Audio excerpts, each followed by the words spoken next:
እንኳን ለመጥምቀ መለኮት ቅዱስ ዮሐንስ ወርኃዊ በዓል በሰላም አደረሳችሁ። በስመ አብ ወወልድ ወመንፈስ ቅዱስ አሐዱ አምላክ።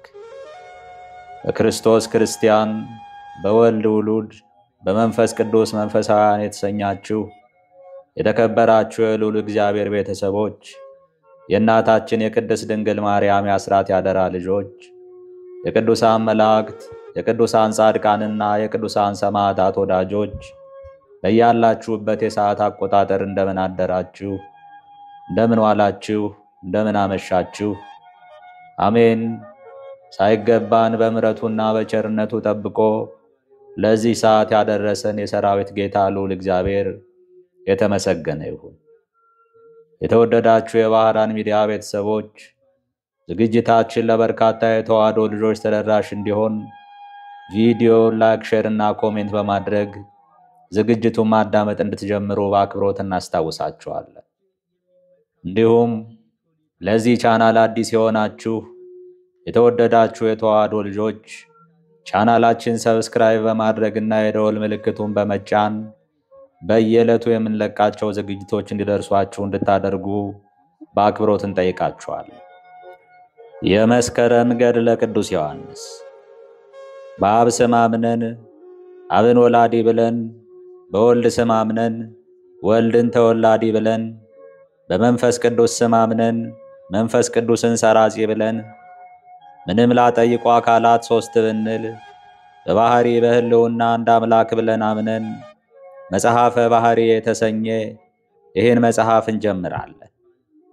ይኸውም እሳትን ስለዳሰሰ መጥምቀ መለኮት ቅዱስ ዮሐንስ ገናንነትና ክብር፣ ስለ ቸርነቱም ከርዕሰ አውደ ዓመት ወርሃ መስከረም 1 ቀን ጀምሮ የሚነበብ ነው። ይህን የመጥምቀ መለኮት ቅዱስ ዮሐንስ ዜና ድርሳንን የምንጽፈውም በሁለት ወገን ድንግል በሆነች አምላክን በወለደች እመቤታችን ቅድስት ድንግል ማርያም አማላጅነት በቅዱስ ዮሐንስ ቃል ኪዳን በመታመን ነው። ለዘላለሙ አሜን። ከቤተ ክርስቲያን ሊቃውንት አንዱ ቅዱስ ዮሐንስ አፈወርቅ በጌታችንና መድኃኒታችን አምላካችን ኢየሱስ ክርስቶስ ያመነ ኬልቄዶናዊ ሰው ስለ መጥምቁ ዮሐንስ በጠየቀው ጊዜ ከልደቱ ሁሉ ጀምሮ የተፈጸመውን ተናገረ። እንዲህም አለ። ስለ መጥምቀ መለኮት ቅዱስ ዮሐንስ ክብርና ከእግዚአብሔር ዘንድም ስለተሰጠው ጸጋ በጎ ሕሊና ተገለጸልኝ። ሙሽራ መድኃኔ ዓለም ጌታችን ኢየሱስ ክርስቶስ ስለ መጥምቁ ቅዱስ ዮሐንስ በማይታበል ቃሉ ከሴቶች ልጆች ዮሐንስን የሚበልጠው የለም ብሎ እንደመሰከረለት እንደ ቅዱስ ዮሐንስ ከሰማያውያንም ቢሆን ከምድራውያንም ቢሆን እንደ እርሱ ያለ ክብርንና ጸጋን ያገኘ የለም። ስሙ ዘካርያስ የተባለ አንድ ሰው ነበር። ሚስቱ ኤልሳቤጥም ከአሮን ልጆች ወገን ናት። ዘካርያስም የካህኑ የአሮን ልጅ ከሚሆን ለአሜራሪ ወገን የተገኘ ነው። ሐዶ በራኪውን ወለደ። በራኪውም ካህኑ ዘካርያስን ወለደ። የካህኑ የዘካርያስ ሚስት ኤልሳቤጥም ትውልዷ የሌዊ ልጅ ሜልኪ የሚልኪ ልጅ ከሚሆን ከሊቀ ካህናት አሮን ልጆች ካህናት ወገን ነው። ይኸውም ሌዊ ማጣትን ወለደ። ማጣትም ማርያምንና ሶፊያን ሐናንም ወለደ። ይህ ማጣትም ከሰው ልጆች ሁሉ የከበረ ነበር። ከሦስት ልጆቹም የመጀመሪያዋ ስሟ ማርያም ነበር። ይህችውም የዮሴፍ ሚስት የሰሎሜና የጌታችን ወንድም የተባለው የኤጲስቆጶሱ ቅዱስ ያዕቆብ እናት ናት። ሁለተኛይቱ ሶፊያም የጻድቅት ኤልሳቤጥ እናት ናት። ሦስተኛይቱ ታናሻቸው ሐናም ወልደ እግዚአብሔርን የወለደች በሁለት ወገን ድንግል የምትሆን የእመቤታችን የድንግል ማርያም እናት ናት። እንኪያስ ማጣት የሦስቱ የማርያምና የሶፊያ የሐናም አባት ነው። ስለዚህም የሰሎሜና የጌታችን ወንድም የተባለ ያዕቆብ እናት የምትሆን ማርያም ከሁለት ወገን ድንግል ለምትሆን እመቤታችን ቅድስት ድንግል ማርያም የእናቷ የሐና እህት ናት። ቅዱሱ ካህን ዘካርያስም ኤልሳቤጥን አገባ። ዘካርያስ በእግዚአብሔር ቤተ መቅደስ እያገለገለ ሁለቱም በጾምና በጸሎት ተወስነው እግዚአብሔርን በመፍራት ይኖሩ ነበር። ነገር ግን አልወለዱም። በዚህ ዓለም ልጅ ባናገኝም ጾምና ጸሎት ምጽዋትም ልጆች ሁኑ፣ ተስፋ ሳንቆርጥ እግዚአብሔርን በመታመን ደጅ እንጸናዋለን አሉ። ከዚህ በኋላ ካህኑ ዘካርያስ ካረጀ፣ ሚስቱ ኤልሳቤጥም የመውለጃዋ ዘመን ካለፈ በኋላ እግዚአብሔርን እያመሰገኑ ያለ ነውር ይኖሩ ነበር። ዘካርያስም በክህነት አገልግሎት እያገለገለ እግዚአብሔር ቤተ መቅደስ ሲያጥን የዕጣኑ ጢስ ወደ 24ቱ ካህናተ ሰማይ ጽናሕ ወጣ። የዕጣኑ መዓዛ ሽታም ሁሉን በሚችል በእግዚአብሔር ፊት ተወዳጅ ሆነ። ሊቀ መላእክት ቅዱስ ገብርኤልም ወደ እርሱ ተልኮ በዕጣን መሠዊያ በቀኝ በኩልም ተገለጸለት። ካህኑ ዘካርያስም መልአኩን ባየው ጊዜ ደነገጠ፣ ፈራ። ሊቀ መላእክት ቅዱስ ገብርኤልም ዘካርያስ ሆይ አትፍራ፣ ጸሎትህ ተሰምቶአልና ንጹሕ መዓዛ ዕጣንህም በቤተ እግዚአብሔር መልቶአልና ከእግዚአብሔር ዘንድ ወደ አንተ ተላኩ። በማስተዋል ስማኝ፣ አትፍራ፣ አትደንግጥ፣ ክብርና ምስጋና ይገባሃል። እንዳንተ በማመን የሚኖሩ ሁሉ ምስጋናና ክብር ይገባቸዋል አለው። ሚስቴ ኤልሳቤጥ እነሆ ትጸንስልሃለች፣ በእግዚአብሔር ፊትም የተቀደሰ ነቢይና ሰባኪ የሚሆን ልጅ ትወልድልሃለች፣ ስሙንም ዮሐንስ ትለዋለህ። በዚህ ስም የሚጠራም ከእርሱ በፊት አልነበረም። ፍጹም ደስታም ይሆንልሃል። ክብሩም በሰማይና በምድር ይገለጻል። ወይን ጠጅን አይጠጣም፣ እህልን ደም ያለበትንም ሁሉ አይበላም። በእናቱ ኤልሳቤጥ ማኅፀን ሳለም መንፈስ ቅዱስ ያድርበታል። ያመፁ የእስራኤል ልጆችንም ወደ አምላካቸው እግዚአብሔር ይመልሳቸዋል። የብዙዎችንም ሕሊና እውነትን ወደ ማወቅ ይመልስ ዘንድ በመንፈስ ቅዱስና በኤልያስ ኃይል ይሄዳል። ዘካርያስም ሊቀ መላእክት ቅዱስ ገብርኤልን የምትለኝ ይሄ ካንተ የምሰማው ነገር እውነት ነውን? እኔ አርጅቻለሁ፣ ዘመኔም አልፏልና ይህ ነገር እንደምን ይሆናል አለው። ቅዱስ ገብርኤልም አንተ ምድራዊ ምን ትላለህ? እንደምንስ እንዲህ ትናገራለህ አለው። ዘካርያስም ሊቀ መላእክት ቅዱስ ገብርኤልን ስማኝ ልንገርህ፣ እኔ አርጅቻለሁ፣ ሚስቴ ኤልሳቤጥም ካረጀች ዘመኗም ካለፈ በሴቶች የሚሆነውንም ልማድ ከተወች በኋላ ይህ እንደምን ይሆናል አለው። ሊቀ መላእክት ቅዱስ ገብርኤልም ይህን የምሥራች ነግርህ ዘንድ ወደ አንተ የተላኩ የእግዚአብሔር የሰራዊቱ አለቃ ገብርኤል ነኝ። የእግዚአብሔርን ቃል ስለምን ሐሰት ታደርጋለህ? ይህንንም ነገር ስላላመንከኝ ዲዳ ትሆናለህ። ይህ ሁሉ ነገር እስኪፈጸምም ዲዳ ትሆናለህ። መልስ መስጠት አይቻልህም ሲል መለሰለት። ይህንም ብሎ ከካህን ዘካርያስ ፊት ተሰወረ። ካህኑ ዘካርያስም ያን ጊዜ መናገር ተሳነው። በቤተ መቅደስ ውስጥ ሳለም ዲዳ ሆነ። ሕዝቡም እጅ ነሱት ዘንድ በአፋ ቤተ መቅደስ ሆነው እየጸለዩ እስኪወጣ ይጠብቁት ነበር። ዘካርያስም በዘገየ ጊዜ አረጋዊ አባታችን ምን ሆነ? ደክሞት ይሆንን? ተባባሉ። ይህንንም ሲነጋገሩ ዘካርያስ ወደ እነርሱ መጣ። ስለምን በቤተ መቅደስ ውስጥ እንደዘገየ ከእርሱ ይረዱ ዘንድ ጠየቁት። እርሱ ግን ዲዳ ሆኗልና መናገር ተሳነው። ሕዝቡም ፈሩ። ሕቡዕ ራእይ እንዳየ የሚያስደንቅ ነገርም እንደሰማ አውቀው ፈጽመው አደነቁ። ዘካርያስም ሁሉም በጣቱ እያመለከተ ጽፎም እያሳየ የአገልግሎት ሰሞኑን ጨርሶ ሚስቱ ኤልሳቤጥ ወዳለችበት ቤቱ ሄደ። ከሁለት ወራት በኋላም ቅድስት ኤልሳቤጥ ሊቀ መላእክት ቅዱስ ገብርኤል ለባሏ ለዘካርያስ እንደነገረው ጸነሰች። ወጣት ሳለሁ ያልተሰጠኝ ይህ ነገር ምን ይሆን? ዛሬ ግን ዘመኔ ካለፈ በኋላ ይህንን አገኘው። ተስፋ የሌለኝ አድርጎ ያልተወኝ እግዚአብሔር ይመስገን። እንግዲህስ ልጅ በማጣት እንደኔ የሚያዝኑ ሴቶች ሁሉ ያመሰግኑታል ስትልም ቅድስት ኤልሳቤጥ 5 ወራት ጽንሷን ሰወረች። ቅዱስ ዮሐንስ ከተጸነሰ ከ6 ወራት በኋላም እመቤታችን ድንግል ማርያም በዚያ ወራት ፈጥና ተነስታ ሄደች። የይሁዳ ዕጣ ከምትሆን አይነ ከርም አውራጃም ደረሰች። ከዘካርያስ ቤትም ገብታ ኤልሳቤጥን እንዴት ነሽ አለቻት። እመቤታችንም የመጣችው ስለ 3 ነገር ነው። ይኸውም ኤልሳቤጥ ጸነሰች ብለዋታልና የኤልሳቤጥ ጽንስ ለመረዳት፣ ዳግመኛም ዘካርያስ ታመመ ብለዋታልና ለመጠየቅ፣ ምስክር 3 ለማድረግ አስቀድሞ መልአኩ መስክሯል። ቅዱስ ዮሐንስም በእናቱ ኤልሳቤጥ ማኅፀን የሚሰግድ ነውና። እናቱ ቅድስት ኤልሳቤጥ የጌታዬ ኢየሱስ ክርስቶስ እናቱ ብላ የምታመሰግን ናትና። ቅድስት ኤልሳቤጥና እመቤታችንስ ዘመዶች ናቸው። የሐና እህት ሶፊያ ቅድስት ኤልሳቤጥን የወለደች ናት። የሶፊያም እህት ቅድስት ሐና አምላክን የወለደች እመቤታችን ድንግል ማርያምን ወለደች። ስለዚህም ሁለቱም የታናሽና የታላቅ ልጆች የሆኑ ዘመዶች ናቸው። ቅድስት ኤልሳቤጥም የእመቤታችንን ቃል እንዴት ነሽ ስትላት በሰማሽ ጊዜ በማኅፀኗ ያለ ብላቴና ዮሐንስ ዘለለ። በእናቱ ማኅፀን ሆኖም የዓለም መድኃኒት ለሆነ ለፈጣሪው ጌታችን ኢየሱስ ክርስቶስ ሰገደ። በእናቱ ቅድስት ኤልሳቤጥም መንፈስ ቅዱስ አደረባት። በታላቅ ድምፅም አሰምታም ይህን ዓለም የፈጠረ ዓለምን የሚያድን የጌታዬ ኢየሱስ ክርስቶስ እናቱ እመቤቴ ወደ እኔ ትመጪ ዘንድ እኔ ምንድነኝ?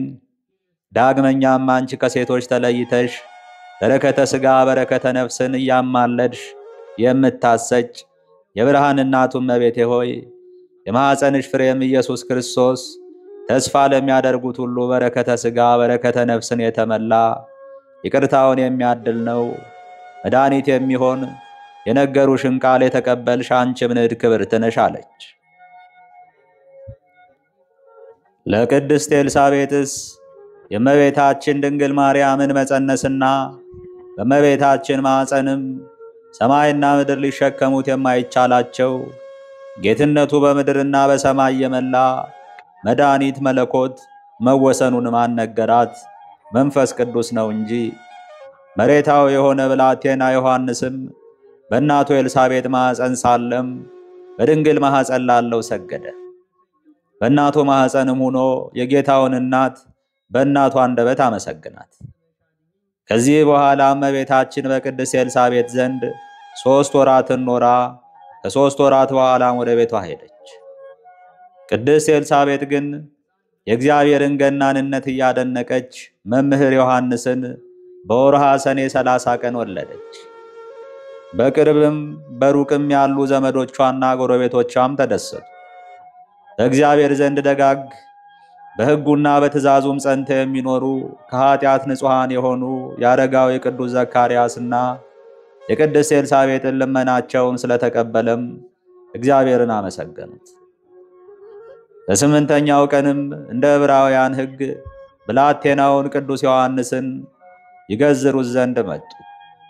እንደ አባቶቹ ሥርዓተ ግዝረትም ተገዘረ። ያን ጊዜም በአባቱ ካህን ዘካርያስ ስም ይጠሩት ዘንድ ወደዱ። እናቱ ኤልሳቤጥ ግን ዮሐንስ ይሰኝ አለች። ዘመዶቿና ጎረቤቶቿም በዚህ ስም የተጠራ ከዘመዶችሽስ ወገን የለም አሏት። ይህንም ተናግረው የብላቴናውን አባት ካህኑ ዘካርያስን ስሙ ማን ይባል? በአንተ ስም ወይስ በሌላ ይጠራ? ብለው ዲዳ ሆኗልና በምልክት ጠየቁት። አባቱ ካህን ዘካርያስም ይጽፍበት ሰሌዳ ለመነ። ብዕርና ቀለም ብራናም ሰጡት። በዕጣን መሠዊያው በቀኝ በኩል ቆሞ ሊቀ መላእክት ቅዱስ ገብርኤል እንደነገረው ስሙ ዮሐንስ ነው ብሎ ጻፈ። የሰሙትም ሁሉ የዘካርያስ ቃል ከኤልሳቤጥ ቃል ጋር አንድ ስለሆነ አደነቁ። ካህኑ ቅዱስ ዘካርያስም ያን ጊዜ አንደበቱ ተፈቶ እግዚአብሔርን አመሰገነ። በቤተ መቅደስም የተደረገለትን ሁሉ ነገራቸው። ስለዚህም ነገር በይሁዳና በዚያ አገር ባሉ ሰዎች ላይ ሁሉ ታላቅ ፍርሃት ሆነ።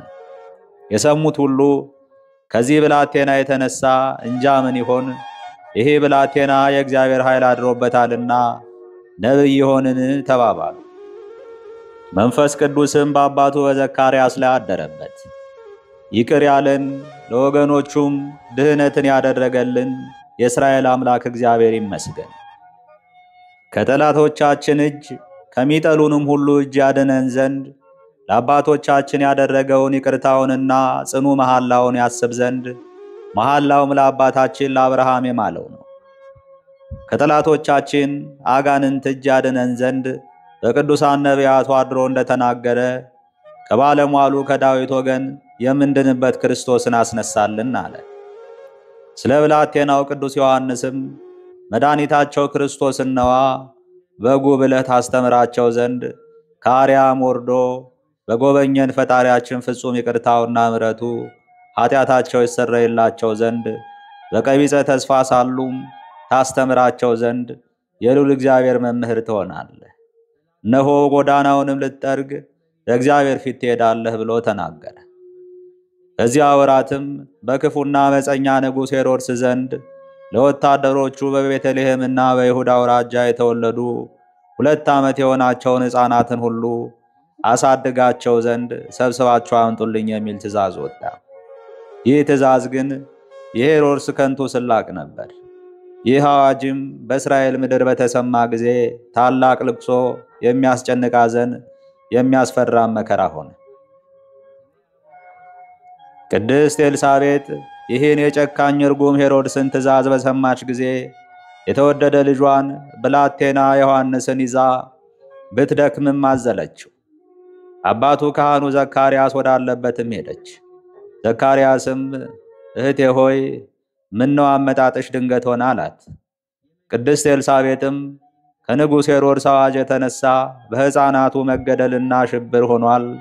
ይህንም በሰማው ጊዜ እግዚአብሔር በእርጅናችን ወራት የሰጠን የተወደደ ልጃችንን ብላቴና ዮሐንስን እንዳይገድሉብን ፈርቼ ወደ አንተ መጣሁ አለችው። ዘካርያስም እህትሽ ማርያምስ ከአንድ ልጇ ጋር ወዴት ትሆን? ያዟትን አላት። ኤልሳቤጥም አላወቅኩም፣ የልጅም ሞት ባሰብኩ ጊዜ መረጋጋት አልቻልኩም። ልጃችን በሕይወቱ ሳለ አብረን እናለቅስ ዘንድ ወደ አንተ መጣሁ እንጂ አለችው። ዘካርያስም እኔ እስከ መምጣትሽ አስቀድሞ በኢየሩሳሌምና በይሁዳ የሆነውን አውቃለሁ እኮና አላት። ቅድስት ኤልሳቤጥም እግዚአብሔር በእርጅናችን ወራት ስለሰጠን ስለዚህ ልጃችን እንኪያ ምን እናድርግ? ከተወደደው ከዚህ ልጃችን ጋር ይግደሉንን አለችው። ካህን ዘካርያስም ስለ ልጃችን ዮሐንስ ስል በበጎ ምስክርነት በዚህ በእግዚአብሔር ቤተ መቅደስ እገደል ዘንድ ደም የሚፈስ ዘንድ ታዝዣለሁ። አንቺ ግን በዚህ ቤተ መቅደስ ሊቀ መላእክት ቅዱስ ገብርኤል የነገረኝ ይፈጸም ዘንድ ልጃችን ዮሐንስን ይዘሽ የደብረ ሲና አውራጃ ወደምትሆን ገዳመ ዚፋታ ሂጂ አላት። ኤልሳቤጥም ከማን ጋር እሄዳለሁ? እኔ የሲና በረሃን አላውቅም፣ ያረጀሁ ባልቴት ነኝ። በዕድሜ ብዛትም ጉልበቴ ደክሟልና ብቻዬን ብሄድ አራዊት ከቅፌ ይነጥቁኛል፣ እኔም ተስፋ በማጣት እሞታለሁ። ለእኔስ እያየሁት ከእርሱ ጋር በዚህ መሞት ይሻለኛል አለች። አባቱ አረጋዊ ዘካርያስም ከሐዘኑ ጽናት የተነሳ እምባውን እያፈሰሰ የአባቶቻችን እስራኤል አምላክ እግዚአብሔር ከአንቺ ጋር ይሆናልና አይዞሽ ሂጂ አላት። ቅድስት እናታችን ኤልሳቤጥም ጌታዬ ካህን ዘካርያስ ሆይ ስለተወደደ ልጅ ስለ ዮሐንስ ብዬ ካንተ ለተለየው ለኔ ወዮታ ይገባኛል። እንዳንተ ያለስ ወዴት አገኛለሁ? እንግዲህስ ወዲህ በጎ ነገርህን አልሰማምና ካንተ በመለየቴ ወዮልኝ። በሞትስ ጊዜ ማን ይነግረኛል? እኔ በሌለሁበትስ ሥጋህን ማን ይገንዝሃል? እንግዲህስ በሙሴ ኦሪት ያለ የሳራንና የርብቃን ነገር እየነገረ ማን ያጽናናኛል? ሊቀ መላእክት ቅዱስ ገብርኤል በቤተ መቅደስ የልጄ ዮሐንስን የመወለዱን ዜና እንደተናገረስ ማን ይመሰክርልኛል? ካህን ዘካርያስ ካንተ ስለመለየቴ ሴቶች አላቅሱኝ ዘንድ በወደድኩ ነበርና ወዮልኝ፣ ወዮታ ይገባኛል እያለች ጽኑ ልቅሶን አለቀሰች። እናታችን ቅድስት ኤልሳቤጥ ይህንንም ብላ እያለቀሰች መሪር እንባዋንም እያፈሰሰች ብላቴና ልጇ ዮሐንስን አቀፈችው። አባቱ ዘካርያስም ሕፃን ልጁ ዮሐንስን አቅፎ ሳመው። የምወድህ በሽምግልናዬ ወራት ጽናናብህ ዘንድ የወለድኩ ልጄ፣ እንግዲህስ ካንተ እለያለሁ። እነሆ ሽማግሌ አባትህ ደከምኩ፣ የዓይኖቼም ብርሃን ፈዘዘ፣ ሥጋዬም ቆረፈደ። በፊት በኋላዬ አባቴ የሚለኝ ምንም ልጅ የለኝም፣ ልጄ አንተ ብቻ ነበርክ አለ። ይህንንም ብሎ መሪር እንባውን እያፈሰሰ ልጁን ስሞ ለእናቱ ሰጣት። እንዲህም አላት፣ ልጄ ዮሐንስን ይዘሽ ወደ ምድረ በዳ ሂጂ። አባቶቻችንን ቀን ከፀሐይ ንዳድ በደመና የሰወራቸው እግዚአብሔር ካንቺ ጋር ይሆናልና እርጉማን የንጉሡ ወታደሮች አያገኙሽም፣ እንዲሁም ከርጉም አውሬ ይሰውርሻል አላት። ከዚህ በኋላ የተወደደ ልጇ ዮሐንስን ይዛ አራዊትን ሳትፈራ ወደ ምድረ በዳ ተሰደደች። ከልጇ ዮሐንስ ጋር በምድረ በዳ ተሸሸገች። ስለ ሕፃናት መገደልም በኢየሩሳሌምና በይሁዳ ታላቅ ሽብር ሆነ። ነቢይ ኤርምያስ እንደተናገረውም ራሔል ስለ ልጆቿ አለቀሰች፣ መጽናናትንም አልወደደችም። ልጆቿን አላገኘቻቸውምና በከሃዲ ንጉሥ ሄሮድስ ትእዛዝም የተገደሉት ሕፃናት ብዙ ናቸው። እመቤታችን ቅድስት ድንግል ማርያምም የተወደደ ልጇን ይዛ ከዮሴፍና ከሰሎሜ ጋር ወደ ምድረ ግብፅ ተሰደደች። ከዚህ በኋላ የንጉሥ ሄሮድስ ወታደሮች ሰይፎቻቸውን ይዘው የብላቴና ዮሐንስ አባት ካህኑ ዘካርያስ ወዳለበት መጡ። እርሱም ስለምን መጣችሁ አላቸው። እነርሱም ብላቴናውን ወዴት አለ አሉት። እርሱም ባልቴት እናቱ ይዛው ወደ በረሃ ሸሽታለች፣ ስፍራውንም አላውቅም አላቸው። ወታደሮቹም ከንጉሥ ሄሮድስ ታዘናልና ልጅህን አምጣ፣ ይሄ ባይሆን ግን በእርሱ ፋንታ እንገድልሃለን አሉት። እርሱም እውነትን ነገርኳችሁ፣ ባልቴት እናቱ ኤልሳቤጥ ይዛው ወደ በረሃ ሸሽታለች አላቸው። በዚህ ነገር ምክንያትም በእግዚአብሔር ቤተ መቅደስ ውስጥ ካህኑ ዘካርያስን በወርሃ መስከረም 7 ቀን አንገቱን ቆርጠው ገደሉት። ሥጋውንም በአባቱ በበራኪው መቃብር ቀበሩት። ደሙ ግን ወደ እግዚአብሔር ይጮህ ጀመር። ካህናቱም ቤተ መቅደስ በገቡ ጊዜ ካህን ዘካርያስ በግፍ ተገደለ፣ በሰላምም አረፈ። ደሙንም የሚበቀል እስከሚመጣ ደሙ ይጮሃል የሚል ቃል ሰሙ። አንዱ ስለ ክህነቱ፣ ሁለተኛው ስለ ትንቢቱ፣ ሦስተኛውም በደሙ መፍሰስ ስለመሰከረ 3 አክሊላትን ተቀዳጀ። በዚህች ወራ መስከረም 1 ቀንም መጥምቀ መለኮት ቅዱስ ዮሐንስ ከጌታችን ከኢየሱስ ክርስቶስ ዘላለማዊ ቃል ኪዳን ተቀበለ። በማግስቱም በዚህች ወራ መስከረም 2 ቀን የሄሮድስ ወታደሮች አንገቱን ቆረጡት። ሦስተኛም በዚህች ወርሃ መስከረም 8 ቀን እናቱ ቅድስት ኤልሳቤጥ አረፈች። አራተኛም በዚህ ወርሃ መስከረም 7 ቀን የመጥምቀ መለኮት ቅዱስ ዮሐንስ አባት ዘካርያስ በሚያገለግልበት ቤተ መቅደስ ውስጥ በሰይፍ ተገደለ። የዚህ ቅንና የዋህ ካህንና ነቢይ ቅዱስ ዘካርያስ ጸሎቱና በረከቱ ከሁላችን የልጁ መጥምቀ መለኮት ቅዱስ ዮሐንስ ወዳጆች ጋር ይሁን ለዘላለሙ አሜን። ዛሬም ዘወትርም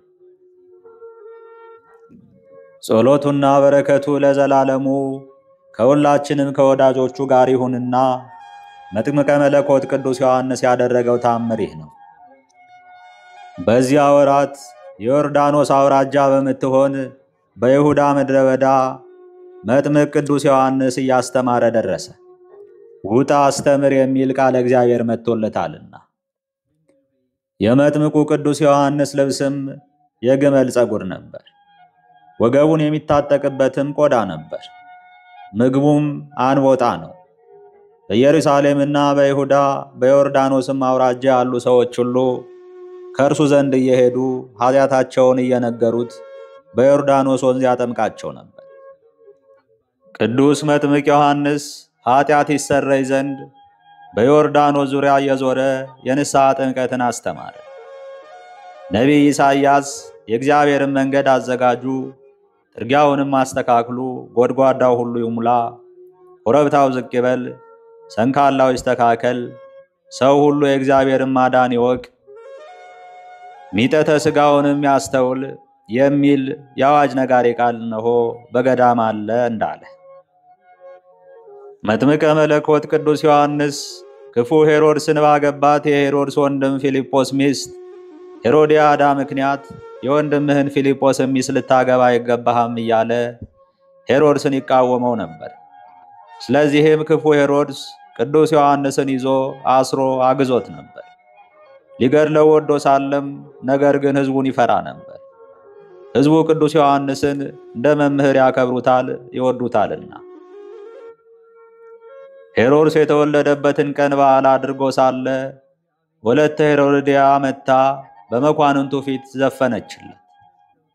ነገሥተ አሕዛብ ከደስታቸው ዕለት ሁሉ ይልቅ በዚህ ዕለት ተወልደን ከዚህ ማዕረግ ደረስን፣ ዳግመኛም ከጨለማ ወደ ብርሃን ከጠባብ ወደ ሰፊ የወጣንበት ሲሉ የተወለዱበትን ቀን ያከብራሉና።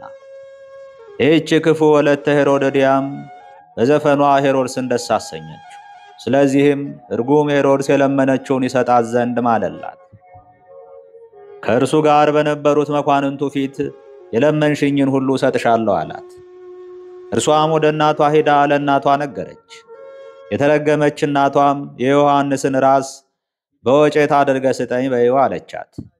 ይህች ክፉ ልጇም መታ የመጥምቁ ዮሐንስን ራስ ስጠኝ አለችው። ንጉሡም ስለ መሐላው ተከዘ። መሐላውን እንዳይተወውም አፈረ።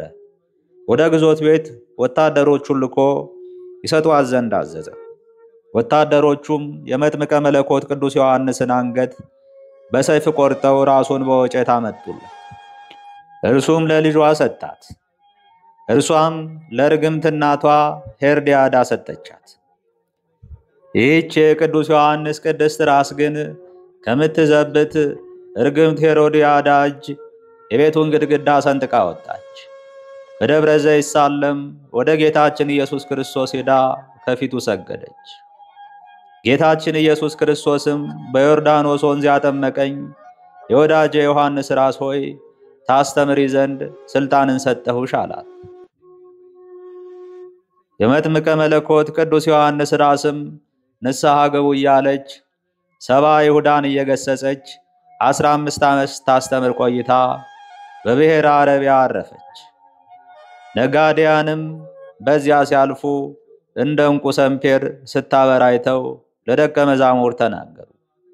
የመጥምቀ መለኮት ቅዱስ ዮሐንስ ደቀ መዛሙርትም አንስተው በወርኃ ሚያዝያ 15 ቀን በታላቅ ክብር ቀበሯት።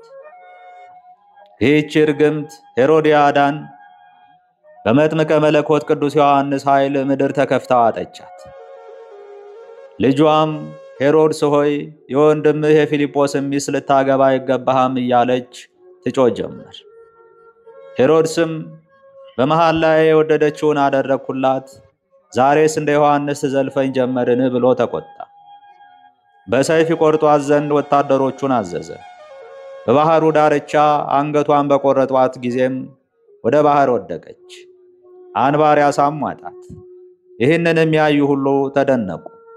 በአምላኩ እግዚአብሔር ኃይል የሚገለጽ የመጥምቀ ቅዱስ ዮሐንስ ኃይለ ታምር ይህንን ሁሉ አድርጓልና ማዳኑን ተስፋ ለምናደርግ ለኛም ታምሩን ገልጾ ነፍስንና ሥጋን ከሚዋጉ ጥላቶቻችን የዲያብሎስ ሰራዊት እጅ በየጊዜው በየሰዓቱም ሁሉ ይጠብቀን። የመጥምቀ መለኮት ቅዱስ ዮሐንስ ጸሎቱና በረከቱ ከሁላችን ከወዳጆቹ ጋር ይሁን ለዘላለሙ አሜን። አባታችን ሆይ በሰማያት የምትኖር ስምህ ይቀደስ፣ መንግሥትህም ትምጣ፣ ፈቃድህ በሰማይ እንደሆነች እንዲሁም በምድር ትሁን። የዕለት እንጀራችንን ስጠን ዛሬ፣ በደላችንም ይቅር በለን እኛም የበደሉንን ይቅር እንደምንል። አቤቱ ወደ ፈተናም አታግባን ከክፉ ሁሉ አድነን እንጂ መንግሥት ያንተ ናትና ኃይል፣ ክብር፣ ምስጋና ለዘላለሙ አሜን። በቤተ ማርያም ሆይ በመልአኩ በቅዱስ ገብርኤል ሰላምታ ሰላም እልሻለሁ። በሐሳብሽ ድንግል ነሽ፣ በሥጋሽም ድንግል ነሽ። የአሸናፊ እግዚአብሔር እናት ሆይ ሰላምታ ላንቺ ይገባል። ከሴቶች ሁሉ ተለይተሽ አንቺ የተባረክሽ ነሽና የማኅፀንሽም ፍሬ የተባረከ ነው። ጸጋን የተመላሽ ቅድስት ሆይ ደስ ይበልሽ፣ ልዑል እግዚአብሔር ከአንቺ ጋር ነውና ከተወደደው ልጅሽ ከጌታችን ከመድኃኒታችን ከኢየሱስ ክርስቶስ ዘንድ ይቅርታና ምሕረትን ለምኝልን ለዘላለሙ አሜን። ከዚህ በመቀጠል የዕለቱን ስንክሳር እናስደምጣለን። ስንክሳር ዘወርኃ መስከረም 30 አንድ አምላክ በሚሆን በአብ በወልድ በመንፈስ ቅዱስ ስም መስከረም 30 በዚች ቀን የእስክንድርያ ሊቀ ጳጳሳት በሆነ በከበረና በተመሰገነ በአባ አትናቴዎስ ላይ ክብር ይግባውና ጌታችን ኢየሱስ ክርስቶስ ላደረገው ታምር መታሰቢያ ሆነ። ይህም ሁለተኛም ቆስጠንጢኖስ ወደ ረከሰች አርዮስ ሃይማኖት በገባ ጊዜ የእስክንድርያውን ሊቀ ጳጳሳት አባ አትናቴዎስን አሳዶ ከሃዲውን ጊዮርጊስን በእስክንድርያ መንበር ላይ ሾመው። የአርዮስንም ሃይማኖት እንዲያጠናክር የረከሰ የአርዮስን ሃይማኖት የማይቀበሉትን ግን ሁሉንም ይገድላቸው ዘንድ አዘዘው። ብዙዎች ፈረሰኞች ጦረኞችን ለእርሱ ሰጥቶታልና። ስለዚህም ከእስክንድርያ ሰዎች ቁጥር የሌላቸውን ብዙዎች ምዕመናንን ገደላቸው።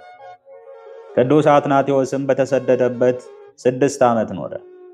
ከዚህም በኋላ የእግዚአብሔርን ልጅ የካደው ታናሹ ቆስጠንጢኖስ ወዳለበት ወደ ቁስጥንጥንያ ተነስቶ ሄደ። ንጉሡንም እንዲህ አለው፣ ወደ ተሾምኩበት መንበሬ ትመልሰኝ እንደሆነ መልሰኝ፣ ይህ ካልሆነ የምስክርነት አክሊልን እንድቀበል ግደለኝ።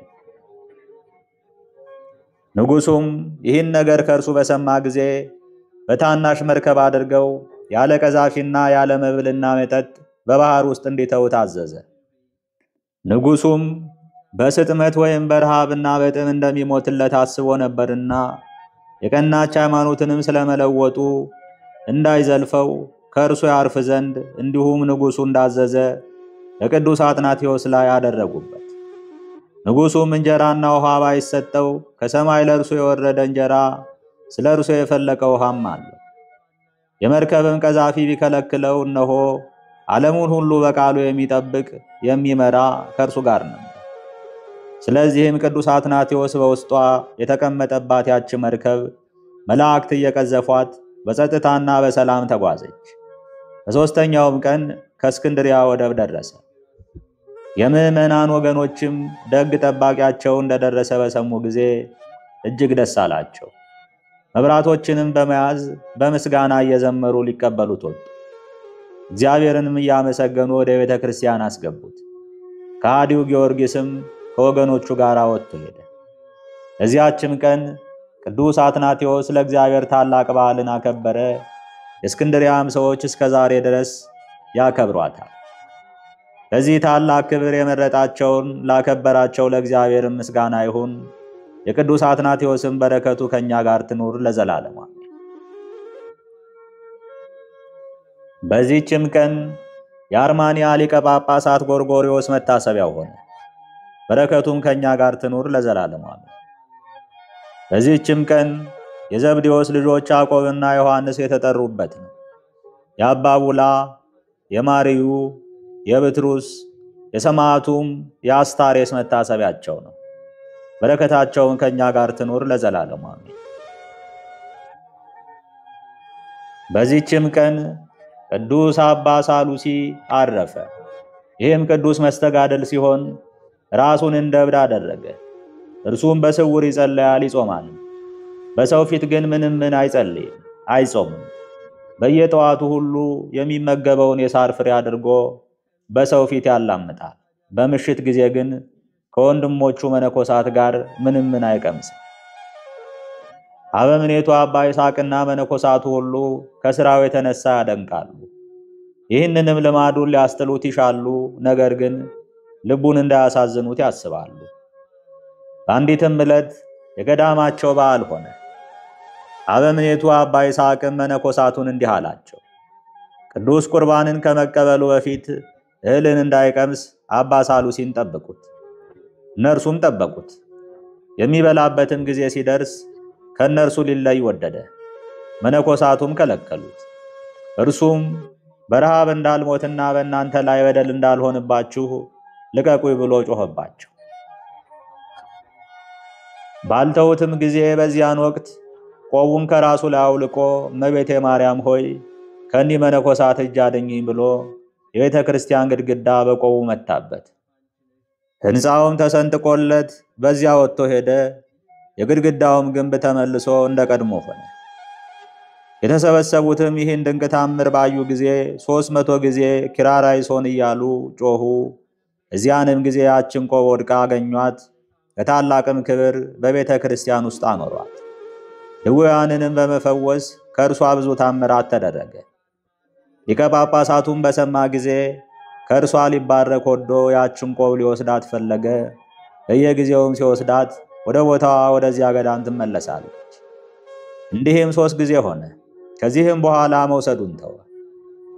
ከብዙ ወራትም በኋላ እንደ ዛሬው ሁሉ በዚህች ቀን አባ ሳሉሲ በዚህ ገዳም ባረፈበት ቦታ ተገልጾ ተገኘ።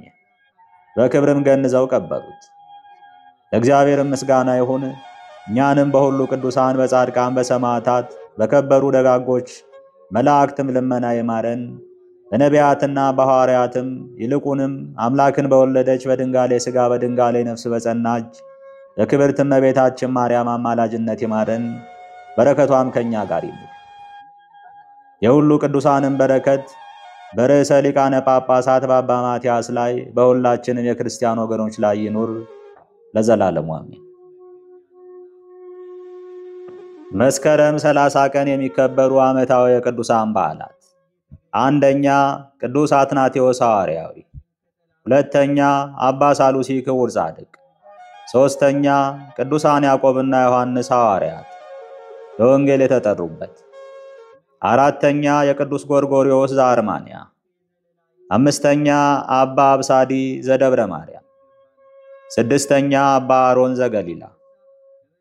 ወርሃዊ በዓላት፣ አንደኛ ቅዱስ ማርቆስ ዘአንበሳ ሐዋርያ፣ ሁለተኛ ቅዱስ ጎርጎርዮስ ነባቤ መለኮት፣ ሦስተኛ ቅዱስ ሶፊያ ሰማዕት፣ አራተኛ ቅዱስ ዮሐንስ መጥምቀ መለኮት።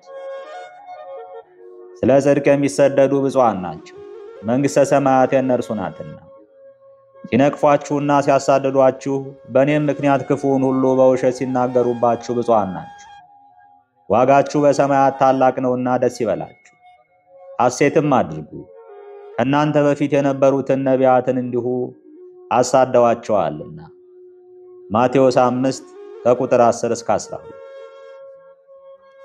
ጌታ ሆይ ከብልጽግናቸው ብዛት የተነሳ ብዙ መባ ካገቡት ይልቅ የድሃይቱን አነስተኛ መባ እንደተቀበልክ ለሁል ጊዜ የሚያገለግሉ አእላፍ መላእክትን እያሳሰብኩ በችግሬ ጊዜ የማቀርብልህ ምስጋና ተቀበል። እናንተም ቅዱሳን ነቢያት፣ የወንጌል ሰባኪያን ሐዋርያት፣ ሰማዕታትና ጻድቃን፣ ትጉሃን መላእክት፣ ፍጹማን ደናግል እንዲሁም ደጋጎች መነኮሳት ሆይ ልጅ አዋቂ ሳይለይ የምንሰበሰብበትን የጉባኤ ቦታ ባርኩ። ይህን መጽሐፍ ወረቀት አዘጋጅቶ ብራና ዳምጦ የጻፈውና ያጻፈውም ከግዕዝ ወደ አማርኛ የተረጎመውን ቃለ ንባቡን በእርጋታ መንፈስና በተመስጦ ሕሊና ያዳመጠ በደለኛን ሁሉ የምታስምር የጌታ እናቱ በማርያም ጸሎት ኢየሱስ ክርስቶስ በአንድነት ይማረን አሜን። እነሳስቶ ላስጀመረን አስጀምሮ ላስፈጸመን ለልዑል እግዚአብሔር ክብር ምስጋና ይግባው። አባታችን ሆይ በሰማያት የምትኖር ስምህ ይቀደስ፣ መንግሥትህም ትምጣ፣ ፈቃድህ በሰማይ እንደሆነች እንዲሁም በምድር ትሁን። የዕለት እንጀራችንን ስጠን ዛሬ፣ በደላችንን ይቅር በለን እኛም የበደሉንን ይቅር እንደምንል፣ አቤቱ ወደ ፈተናም አታግባን ከክፉ ሁሉ አድነን እንጂ መንግሥት ያንተ ናትና ኃይል፣ ክብር፣ ምስጋና ለዘላለሙ አሜን። እመቤቴ ማርያም ሆይ በመልአኩ በቅዱስ ገብርኤል ሰላምታ ሰላም እልሻለሁ። በሐሳብሽ ድንግል ነሽ፣ በሥጋሽም ድንግል ነሽ። የአሸናፊ እግዚአብሔር እናት ሆይ ሰላምታ ላንቺ ይገባል። ከሴቶች ሁሉ ተለይተሽ አንቺ የተባረክሽ ነሽና የማኅፀንሽም ፍሬ የተባረከ ነው። ጸጋን የተመላሽ ቅድስት ሆይ ደስ ይበልሽ፣ ልዑል እግዚአብሔር ከአንቺ ጋር ነውና ከተወደደው ልጅሽ ከጌታችን ከመድኃኒታችን ከኢየሱስ ክርስቶስ ዘንድ ይቅርታና ምሕረትን ለምኝልን ኃጢአታችን ያስተሰርይልን ዘንድ ለዘላለሙ አሜን። ይቆየን።